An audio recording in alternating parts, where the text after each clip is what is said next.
যারা একাত্তরকে অস্বীকার করেন তারা বাংলাদেশকে মানেন না বলে মন্তব্য করেছেন বিএনপির ভাইস চেয়ারম্যান বরকতুল্লাহ বুলু। বলেছেন, নির্বাচনের মাঠে প্রতিপক্ষকে হালকাভাবে নেয়ার সুযোগ নেই। বিএনপির জয়ের জন্য সবাইকে ঐক্যবদ্ধ থাকতে হবে। রাজধানীর নয়াপল্টনে ভাসানী ভবনে জিয়া মঞ্চ আয়োজিত বেগম খালেদা জিয়ার রুহের মাগফিরাত কামনায় দোয়া মাহফিলে এসব মন্তব্য করেন তিনি। এ সময় বরকতুল্লাহ বুলু আরও বলেন, বেগম জিয়াকে স্লো পয়জন দিয়ে হত্যার বিচার বাংলাদেশে হবে। হত্যা খুনের মাধ্যমে বিএনপিকে দমিয়ে রাখা যাবে না মন্তব্য করে বিএনপির এই নেতা বলেন, তারেক রহমান রাষ্ট্র ক্ষমতায় এলে গণতন্ত্র ফিরে পাবে দেশের মানুষ।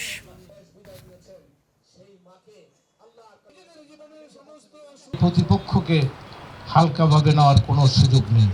আমাদেরকে কঠিনভাবে আওয়ামী লীগকে আমরা চিনতাম, কিন্তু এদেরকে আমরা চিনি না।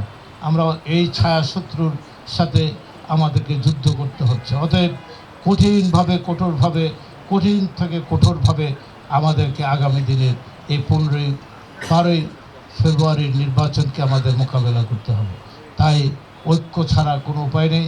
তারেক রহমান যে কথাটি বলেন, আমাদের শেষ কথা হচ্ছে ঐক্য ঐক্য ঐক্য, আর সবার আগে বাংলাদেশ।